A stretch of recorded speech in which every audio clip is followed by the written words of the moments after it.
joined by Dr. Mustafa Barghouti now from Ramallah. He is president of the Palestinian National Initiative political party, which aims for the creation of a Palestinian state through non-violent means. And as we watch these images over the last 24 hours, the idea of a Palestinian state through non-violent means seems a long way away, sir, doesn't it? I must ask you, as a Palestinian, how does it feel to be watching all of this unfold from where you are?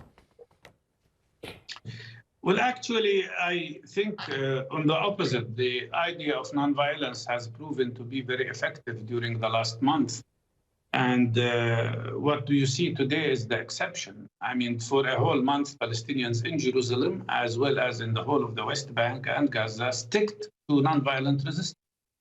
And they were attacked viciously by the Israeli army, even when they were praying peacefully inside the mosque, in the Aqsa Mosque. They were threatened to be evicted from their neighborhood, 500 people in Sheikh Jarrah.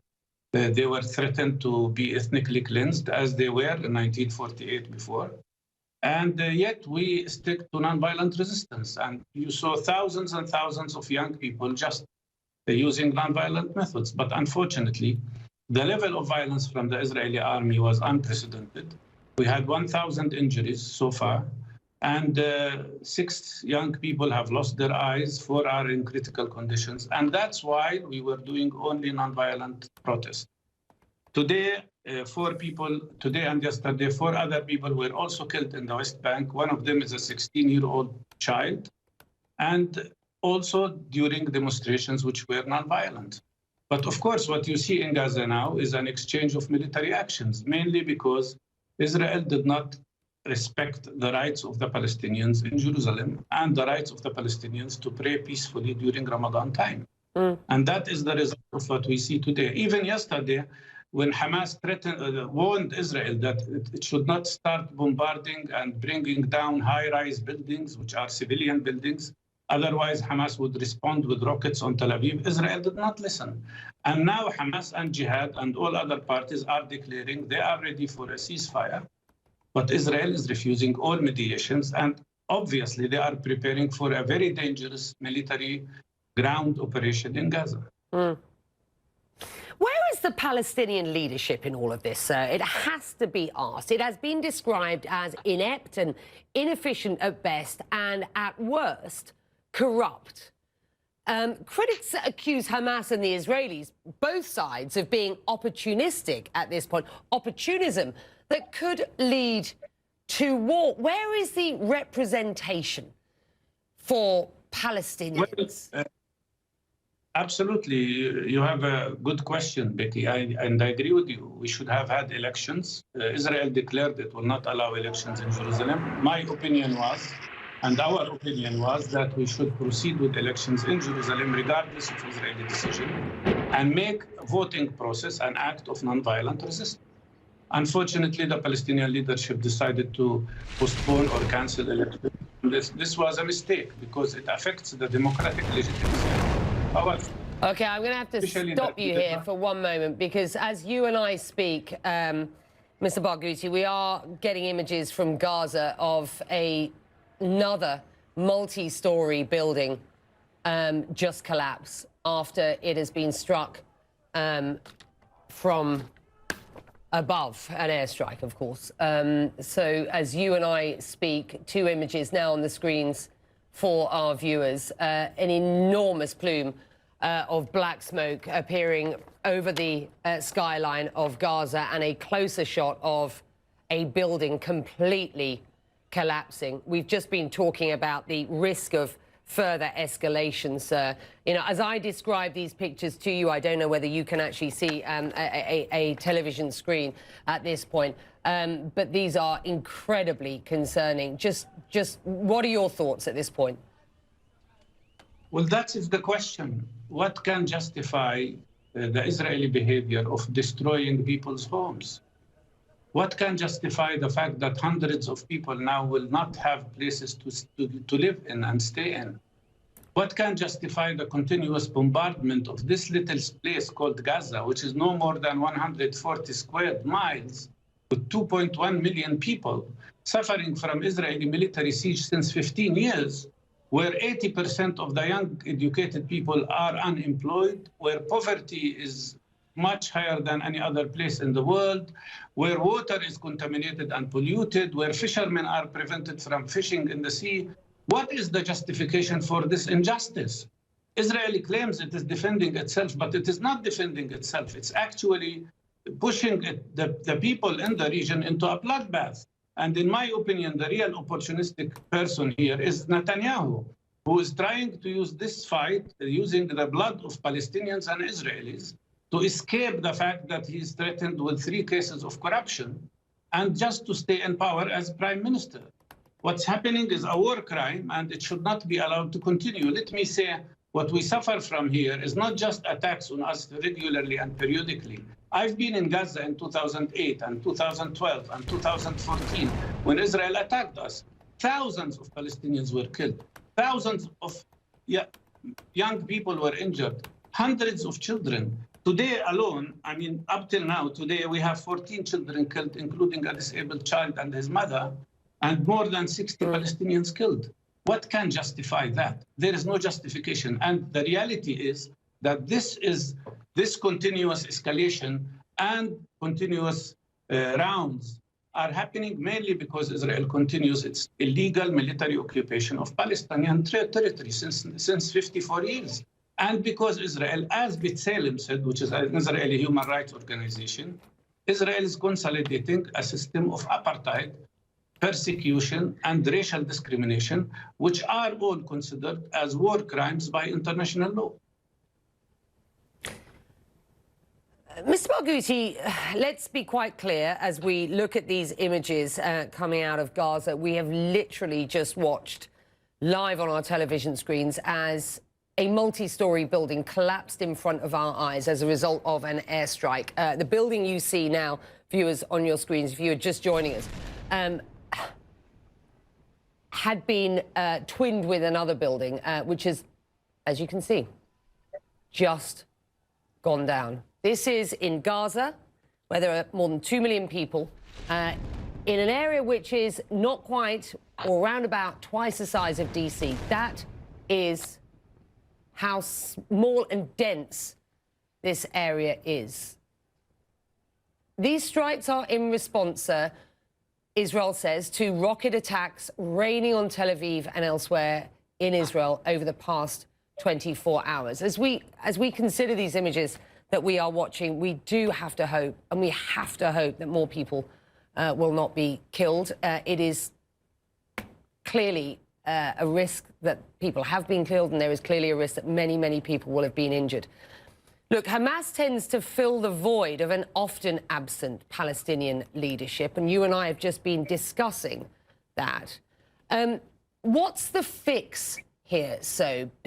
Because something is broken, and it's been broken for years. That is true, but let me ask you, Becky, don't these images of Israeli strikes on these buildings remind you of 9/11 in the United States? Don't you feel the same way about people losing their homes, their lives is threatened? It's a very dangerous act from the Israeli side. They do not understand how deep this crime can leave people with very strong feelings. By the way, Palestinians in Israel itself are now also conducting nonviolent resistance against what's happening, against the Israeli oppression and apartheid. And the same is happening in a city, in an Israeli city, according to them, where they have just announced curfew. This policy of racism and occupation is very dangerous. I agree with you, there is also a leadership crisis here because we did not have elections since 15 years, which is true. And we need to have new democratic elections, but we need also the world to pressure Israel to stop preventing us from also conducting our elections freely and democratically in East Jerusalem, which is part of the occupied territories. Otherwise, this will be used as a justification for not having elections. And that's not what we want. We need unity and we need democratic reform, but the world must also accept our choices. And the world cannot tell us whom to elect and whom not to elect, which, as you know, was a problem that we suffered from for a very long time. I was myself a mediator that helped in creating a national unity government, which had a very moderate program. But we were besieged by the world, and then that government collapsed after 86 days. So there is a way of getting out of this. There is a way of stopping this terrible violence by having immediate ceasefire, and the world community must interfere immediately. Palestinians have no problem with having that ceasefire. It is Israel that is insisting on continuing the attacks, and the world must immediately act. On the issue of internal Palestinian matters, we need to have a unified leadership, and we need to have a proper democratic process where the public of Palestine will be given the right to choose their leaders democratically and freely. There has been a sort of unequivocal response from the Arab region, and we have seen the Jordanian foreign minister in Washington over the past couple of days, and we have seen the Prime Minister of Jordan, for example, here in the UAE. What role do you believe that Arab leaders have at this point in coordinated action to stop this violence? And I'm talking about stopping the violence on both sides. Well, there are two countries that always interfere and interfere positively, and usually they are the ones who manage to get us to halting the military operations and achieving ceasefire. And these are usually Egypt and to some extent Qatar. And I think both of them can play that role now. Some Arab countries are now in a very embarrassed situation, especially the regimes in places like United Emirates and others, because they initiated a very wide process of normalization with Israel and claimed that they are having a very nice, peaceful relationship. And now they are watching what Israel is doing. And of course, this is very embarrassing to them because they thought they were moving us towards peace, and actually they have moved us towards a military confrontation and atrocities that are affecting the Palestinian people. So all these factors will, of course, be considered. And the public, the peoples of the Arab world are all supporting the Palestinian rights because they feel that there has been injustice. Palestinians have been subjected to severe injustice for such a long time. And it's time for us to be free.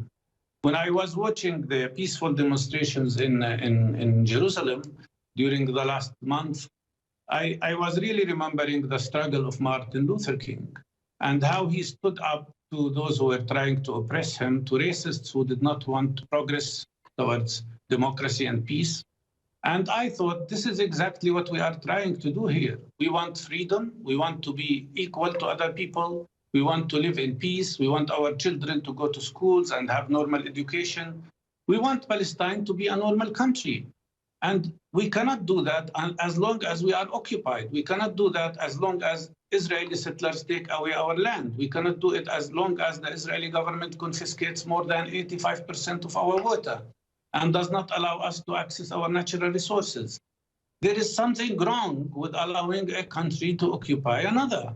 There is something wrong with tolerating this injustice, and there is something wrong with allowing Israel to be impunitive to international law and not to be accountable to it. There is something wrong when the International Criminal Court says that there are war crimes that it wants to investigate, and Israel prevents that.